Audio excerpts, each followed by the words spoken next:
Welcome to What's the Buzz? My name is Nozma and I am your host. Today's topic for discussion is about self confidence. Have you ever lost confidence due to your appearance? Let's talk about it. I'd like to welcome two special guests today, Jushna Begum Koly and Aysha Uddin. Welcome to the show, ladies. Thank you. How are you? Good, I'm good, thank you. Yeah. Okay, so today's topic that we chose to discuss is about self confidence. Have you ever lost confidence because of your appearance?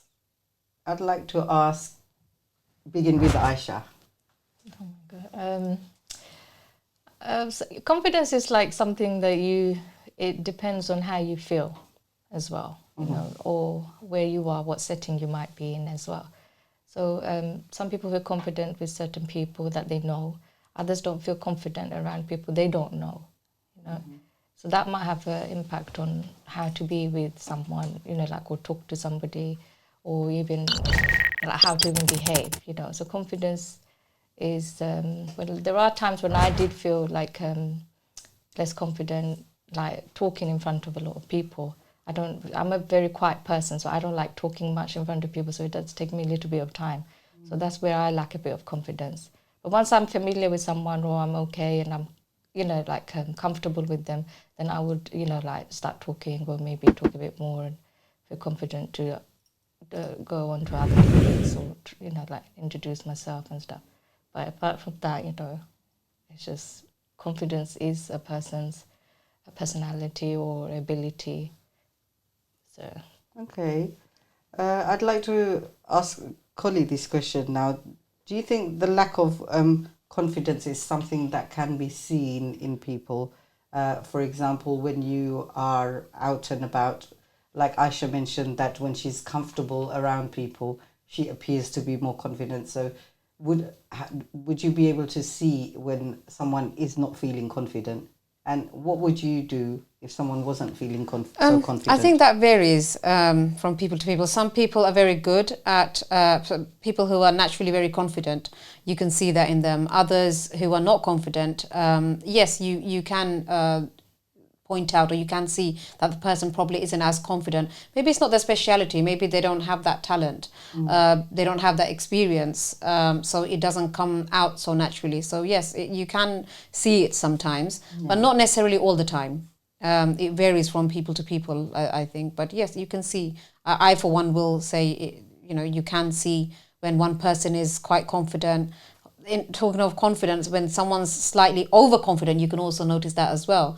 Where some people So are you can very... see the difference between both. You can differentiate the difference between a confident person and a non-confident person, I would say, yes. Okay, so what would your approach be? Say, for example, you would like, you know, a person isn't feeling so confident, a person isn't participating in group events or gatherings, always kind of holding back or denying, saying, no, I don't want to be there, or I can't go there, or I don't feel I can make it there.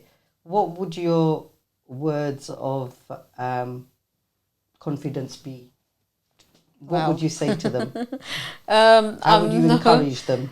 I'm not a professional in this sector, but what I will say is, I suppose if it's a friend who I've encouraged or persuaded to take to an event or participate, maybe, they'll probably need a lot of praise. They'll probably need that push of encouragement, because obviously I've encouraged them to go there. Or if I've given them a certain role which they are not familiar with, maybe that's where the confidence level has dropped. They'll probably need a guide to how to execute that. I think that's what I would say to them. Again, depending on where I've taken them. If it's an event, if it's a social event, then they just need to be themselves. Socialize, network, bring out their personality. I think that's what my way would be, to encourage the other person to come out as confident as possible. Aisha, would you like to add to that? For example, in a setting where you can see there's two people who are trying to participate or take part in something? I mean, one way you can build on confidence, like meeting new people. So sometimes someone that you introduce them, you start a conversation so that like they get to know each other. Then that way they can like build on like exchanging conversation and stuff. So sometimes some people don't know how to even go and approach someone or talk to them to build that confidence.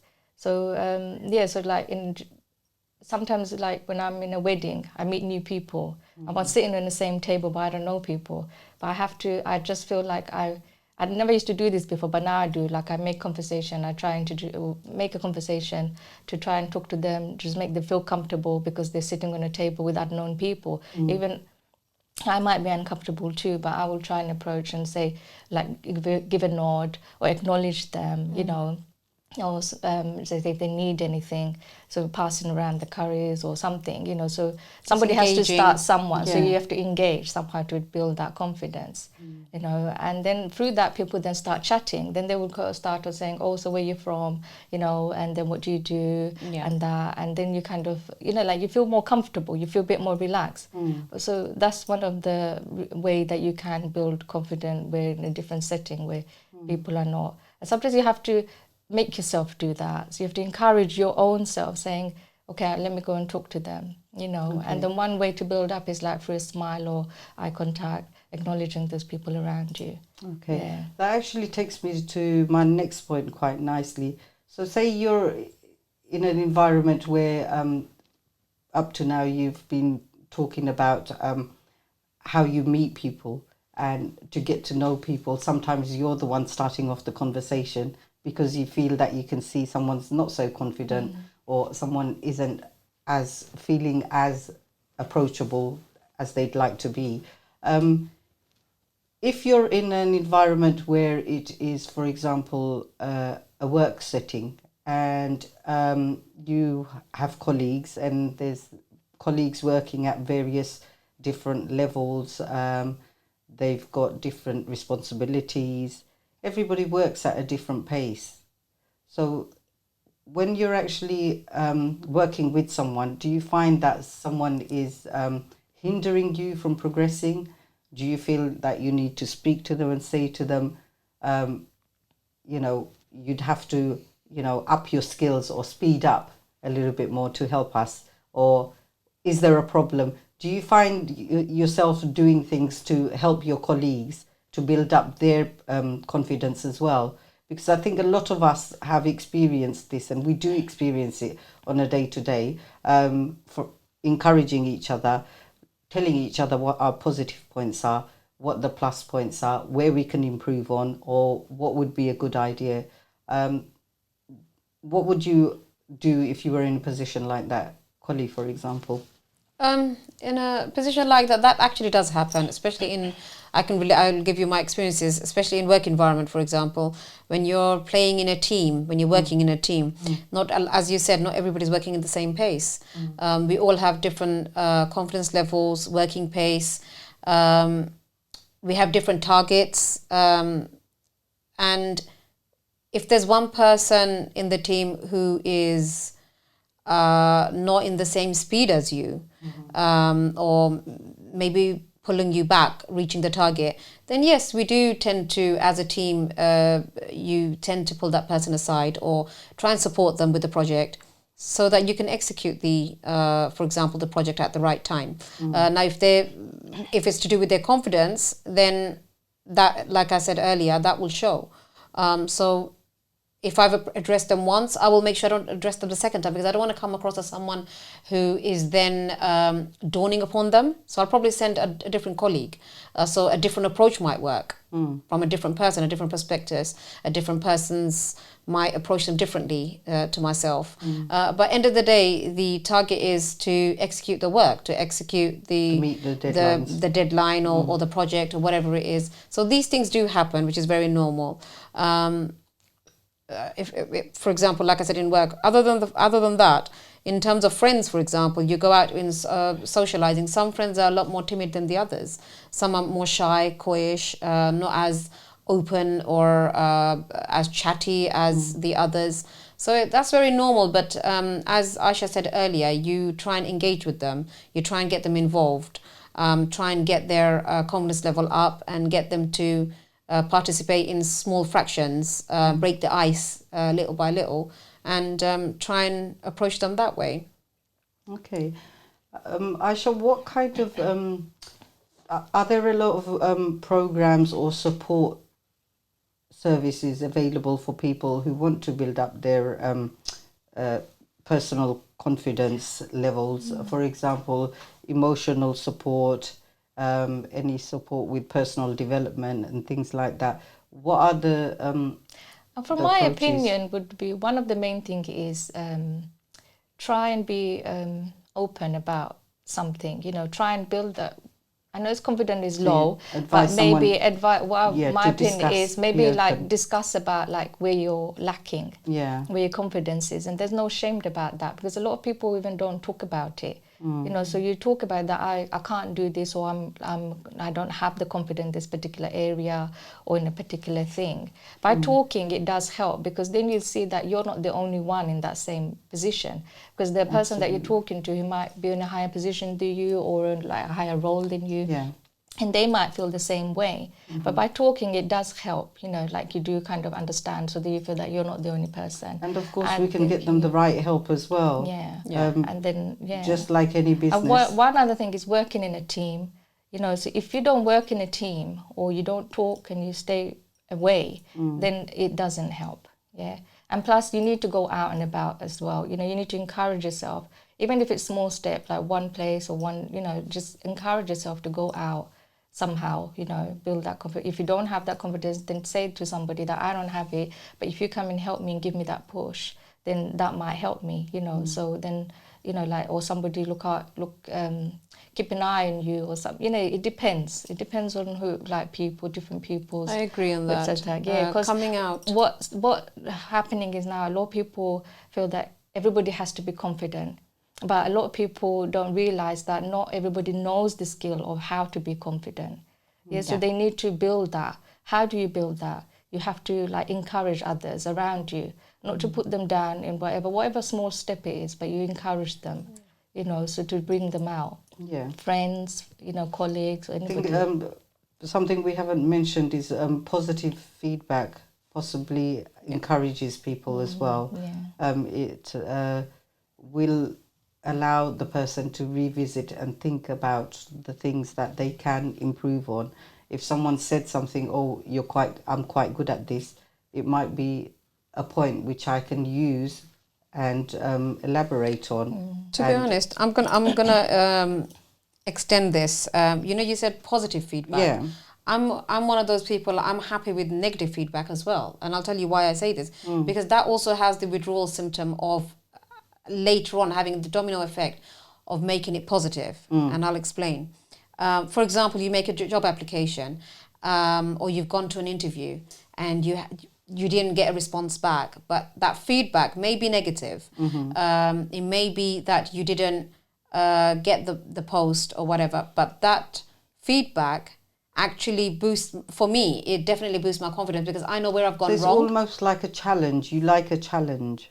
But I think I think not just myself. I think for anybody, it's good to get that feedback, even if it's negative, because you know where you lack. You know what to work on.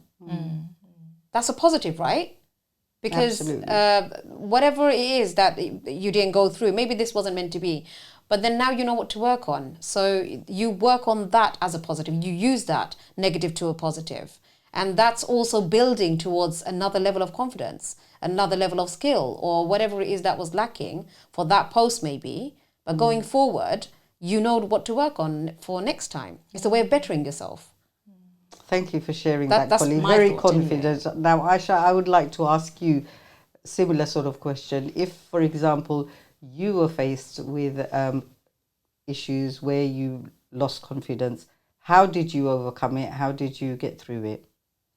Well, I can't recall a lot, but there have been times in that, but I can't think specifically about one particular time. For example, something as simple as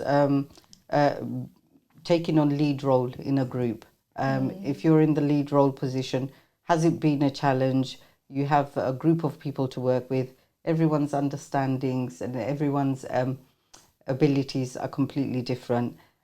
You've got someone who might have health issues, they can't keep up with you. You might have someone who is overconfident and running ahead of you. So you've got strings, you're pulling two ends, one trying to keep one person, you know, in line with the rest of the team, and then you've got one which is running ahead. Have you had issues, for example, managing people, managing children? No, not necessarily, like, because I've been doing, like, I've been in a position where, because of the role that I played for years, as a single, I've been a single mum for a long time. So as single mums, we have this certain ability, like just adapting to whatever the role is around us, and that. So so it's been okay, like, and I've been working with kids for a very, very long time. So I kind of observe a lot, and then I just like understand who's doing what, and then try and go with the flow. This is how I am. And with the children, or with adults as well at work. So if I know someone's lacking, I would just go and help, like help them, or maybe give them a different role that they can go and do. And if someone's going ahead, then I'll just leave them to it, because they know what they're doing. But you just let them be as they are. But if it's having an impact on whatever the others are doing, then I might just say slow down, or maybe go and help someone else, who is like not being able to keep up with whatever task they're doing. So the person who's gone ahead, maybe I'll just encourage them to go and support the other person. And that way, it's like there's a balance of whatever's. And the encouragement from one child to the other also transpires. Yeah. And I then, suppose. So it's different. You're trying to make them engage all the time as well, if it's to do with the kids, even with the adults as well, Okay. Okay. Just like to share an incident or an experience that I have. I'm sure you both do as well. We have groups of friends where some of our friends are very advanced, very confident, very independent. I have friends who are not so confident, not so independent, still look out for support, ask questions about anything and everything, don't feel they can do anything. They would rather ask me and say, oh, could you do this for me? Could you do that for me? And you try and empower these people and say to them, well, you can do it yourself. This is the way, this is the route. Have a look at this. If so-and-so can do it, you can do it. We encourage our children like this. We say things like this. Aysha, I remember some time back, we were discussing following a map and looking for something. And I vividly remember you actually said to me, if so-and-so can do it, we can do it. Or you can do it. It's not something, it's not something that will come to you, because this is something that you naturally do. You motivate. You motivate people. I remember, every single day. And you just, these are things that we don't... Sometimes what we do is like, we tend to rely, thinking, we know this friend knows, and they will help me out, and then rely. But we don't challenge ourselves. Without ourselves, we don't. Or sometimes we don't have the time. That's the thing, or the time. And it's just sitting there to get to understand a certain, like how to, it was regarding an app here. So it was how to use this particular app and doing editing. So alhamdulillah, after that I managed, somehow I managed, and then you have to self-help yourself. If you don't self-help yourself, then your confidence of learning something would not improve. So self-help is one of the main thing about building confidence. Absolutely. Yes. So this is where we go back to self-confidence again. It's all down to you, self-realization, realize what your fears are, and try to overcome them. Set yourself goals. Hang around positive people, giving you positive feedback. Try and improve yourself. Speak to people. On social media, everywhere, there's people everywhere that will be willing to help give you ideas, and all these ideas are not always effective. So it's down to you to make that choice. Nobody will make that choice for you. You will make the right choice if you improve your own personal development. And plus, you have to make those small steps yourself as well. Because if you don't help yourself with those small steps, it doesn't have to be very big. You can start with something little, and then eventually it will grow, you know, so you might go into something bigger. But always give yourself a small target that is manageable, that you can do. Some people don't even have the confidence to go outside every day on a daily basis. Absolutely. That's how much confidence they lack. Some people don't feel like safe. They don't feel safe outside. No. Or some people feel like, if I go in front of this particular group, I don't belong there because I don't know how to talk, how to Some behave. people are not as vocal. Yeah. There's all different kind of levels. But just be yourself. Yeah. Mainly, I think just be yourself. You can learn from a lot of things around your environment. And if you're not sure, always ask. You know, always ask someone that you feel that you can talk to, you know, like where you're lacking, and somebody will encourage you. I will agree with what Aysha just said. Always reach out to someone who you feel comfortable with, whether it's your family member, whether it's your friends, your colleagues, or whoever, a pupil, your friend, anybody. Reach out to someone with whatever flaws you have. You know, if it's about a writing skill, if it's about something that you're not happy with, the way you look, anything, weight loss program, anything that you doubt yourself in. I think it's about voicing it, it's about acknowledging it, and then overcoming and trying to face that overcome your obstacle, fears. whatever it is, you know. And like you said earlier, there's so many counseling and so many opportunities out there now, even for I think mental stability wasn't addressed before, whereas now mental health is addressed so widely and acknowledged so widely everywhere, that emotional feelings are you know, taken in huge considerations now in all aspects of work and you know, everywhere now. Whereas before, I think even in our society, or this wasn't acknowledged as much, it wasn't addressed as much, but there's so much support out there now. So even if there is problems with, like you said, about confidence or self-confidence, there's programs out there to help you rebuild yourself. They have infrastructures in schools now where they acknowledge it, and you know, they will take you out of class to rebuild the children's confidence levels from primary school to secondary school, encouraging them from primary. But this wasn't acknowledged back then. I don't think it was. Not in our days. When I was in school, this wasn't. So yes, there are so many programs, even for adults.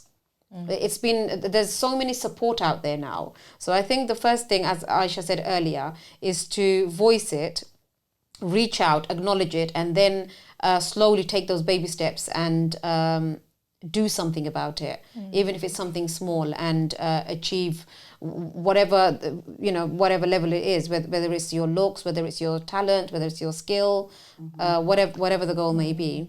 Yeah, I mean, Koly, you mentioned about looks, I mean, social media is having a very bad impact on people's appearance at the moment, yes.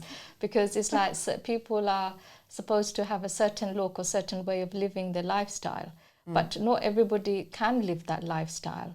And I think in a way, sometimes I feel like certain stuff should be banned on social media and shouldn't be shown, you know. Because but I think it's also how we project social media. I know it's confidence, and people are, you know, like sharing whatever they've got, you know. It's a good thing in one way, but then it's having an impact on a lot of people and a lot of people in society on different age groups. It's the concept that you take from the social media. Like I said, it's how you perceive it as an individual. It's what you take from it. I just feel like the younger lots just feel like they're more obliged to be a certain way because this is what they're seeing, and they're constantly on the screen, you know. So, but I suppose for the younger generation, I've always had this idea that children's mind are like a sponge. So whatever they see, whatever they read, whatever they you know, absorb that very easily. Yeah. So social media has a massive troll on them. That's my taking. But there's that element of trust as well. Do we trust social media? You may say, Aysha, you may say you don't trust social media. Koly may say, well, to an extent, social media is helping improve some of our children's, for example, they're able to see and learn things watching certain videos. you know, You're right. There's some skills. You can learn a lot documentary of videos, skills. for Yeah, you can example, learn a lot of life agree. skills and yeah. things like that. But you know, there is a bias with the social media that I we suppose actually follow. that's a complete different topic on its own. Yeah. Social media. However, coming back to confidence level, what I would say is social media I believe, has encouraged the younger generation to be more confident. Absolutely. Because everything's at the I agree. fingertip, and it's like, come on, before they used to, But they had to then go with- onto a with- laptop with- to then research. if But then you're we talking think about there are cyberbullying as yeah, well, no, but there's which is another- having a But like I negative said, impact. Yeah. there's pros and cons to anything. But when we relate social media to confidence, in my opinion, yes, there are bullyings. Yes, there are all these things that are happening on social media. But it's also down to schools and parents and provisions that we also need to take as well to safeguard our children. That's another thing that we need to step up as schools, as adults, as parents, to safeguard the children and take these provisions and steps in place. So that's that. In terms of social media, it has, I think it has taken, relating it to self-confidence, a lot of people from abroad to here who lacked that self-confidence are very confident now because of social media, because they have a voice. Maybe they're restricted in going out. Maybe they don't. It's a way of them communicating now from it's a way of spreading their news. When we were in isolation during COVID, we were using it as a means of It worked wonders for everybody. Communicating, yeah. with So it people. has pros and cons, but it was a time where a lot of people actually lost confidence. They were losing jobs. They were losing. You wasn't allowed to go out. You were isolated. So if you look at it that way, it's pros and cons. Social media was everybody's confidence then, everybody's voice then. So including children, they were studying through social media. Okay. So I think it's pros and cons. It's how you utilize it. Yeah, what we would say generally is anyone who is having issues with self-confidence, there are plenty of measures, means out there that can help you, help improve your self-confidence.